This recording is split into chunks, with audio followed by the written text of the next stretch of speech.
everybody, it's Foster, and I am back with another video. I'm going to be reading Places We've Never Been by Kasie West, Chapter 20, and I don't really have anything to say, so I'm just going to get into it. Chapter 20. Before I faced Skylar, I needed to work off some of the nervous energy now coursing through me, make sure my newly discovered feelings weren't written all over my face. Because despite what I'd discovered about Dylan, I hadn't forgotten what Paisley had implied at the beginning of our trip, that Skylar was horrified at the thought of me liking him. I stepped down into the cold air and headed aimlessly into the night, twisting and twisting the bracelet on my wrist. Skylar had been my best friend. He had to forgive me for hurting him. I had hurt him. That thought made my insides clench and my stomach ache. I wasn't sure how long I walked or where I walked or even what I thought about. But as our RV came into view again, down the path, I realized I was shivering from the cold. There you are. Skylar was walking towards me. He'd pulled a sweatshirt on, which meant he'd been in the RV. Hi, I whispered through my chattering teeth. I'm sorry I was a jerk. He was using his phone as a flashlight, and it created a perfect circle of light around our shoes when he stopped in front of me.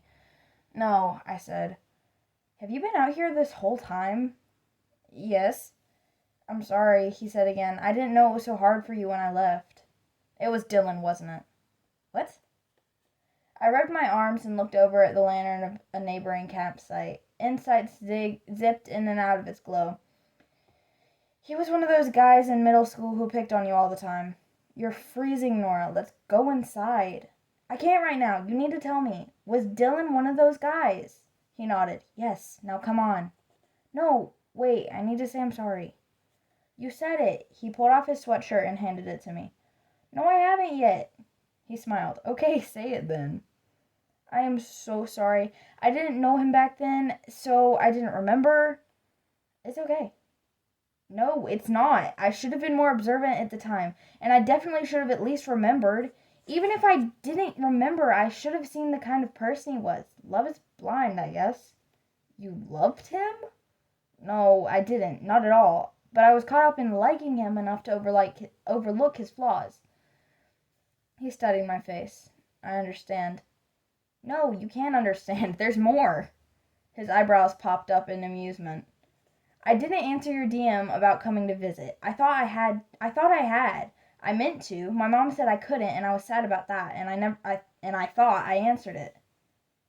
Can I say I understand now? I nodded. Because I do, he said. I don't want to fight anymore. I want to be friends again. He took the sweatshirt I was still gripping in my hand and pulled it over my head. I snaked my arms into the still warm sleeves. It was hard for me when I left too, he said. You are like sunshine, Nora. He brushed a piece of my hair off my temple. You radiate positive energy, and when that was out of my life, I was in a dark place. It took me a long time to come out of that, and the thought of coming back here, of remembering what it felt like to have you in my life every day, to have to leave again, was a hard thought. His speech made me realize even more that I couldn't tell him how I felt. Why would I throw that out there when we only had 2 more weeks together? When we were leaving each other again? That's why you didn't want to be here? He nodded. Not because of Dylan? Well, the Dylan thing and you not responding to my message is what made me think you wouldn't care if I was distant. I swallowed down the lump in my throat. So you weren't distant because you thought I was in love with you. No, wait, what? Your sister told me. She told me that she heard you tell Austin that I had a crush on you. He let out a half laugh, half sigh. No, Austin was being stupid. He said that you had a crush on me. He said I shouldn't lead you on. She must not have stuck around for the part where I told him he was wrong. I never had a crush on you. He raised one hand like he was taking an oath. I know. You were my best friend, I said, and I just want to be friends again. Nora, we are friends, he said. We've been friends our whole lives. I know. Why are you crying then? I wiped at my eyes, which were now leaking unwanted tears. Because I'm glad we're okay. These are happy tears, not mad tears. I nodded, and his brow went down like he didn't believe me, and he shouldn't believe me. Even though I was happy we were okay, I knew how devastated I'd be in a couple of weeks when he left again. I reached out and took his hands in mine. Your fingers are icicles. He brought my hands up to his warm neck and placed them there, covering them with his.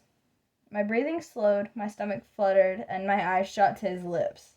My brain screamed no. How did you remember about Dylan anyway? He asked. The notebook, I said. Tonight I read the entries where you mentioned someone making up a nickname for you. I mentioned that in the notebook? I'm disappointed in myself for giving him page time. No, I'm glad you did. I just wished I'd reread the whole thing a couple years ago. Would it have changed things? Yes. I want to read the notebook too. I'm sure there are a ton of things I forgot. Okay. We'll read it together? Yes, let's. Hey, Nora. His hands, which were still covering mine on his neck, moved to circle my wrists. What? His grip on my left wrist tightened.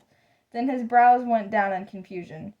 He brought my arm in front of him and pulled up the sleeve of the sweatshirt, revealing the friendship bracelet. His mouth opened slightly in surprise. You still have this? I nodded. Of course. He smiled and my stomach did that weird flippy thing again. Skylar had an amazing smile. He let go of my hand and I lowered the other one from his neck. They were warm now, and being this close to him was not helping. Thanks for talking, I said. We should probably... I looked toward the RVs. We're good? He asked. Yes, we're fine, Skylar. Everything is going to be fine. He surprised me by pulling me into a hug. His neck was warm and his arms applied just the right amount of pressure on my back. I had forgotten what a good hugger he was. I've missed you, he said. I willed myself not to cry again as I sunk into him. I've missed you too. I held on tight. You feel better? He asked. I nodded against him. See, he said. I remember my thing. And that's the end of chapter 21.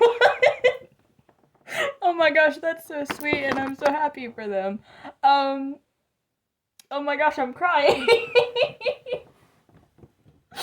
Thank you guys for watching, and I hope you guys enjoyed it as much as I did, and I will see you in the next video.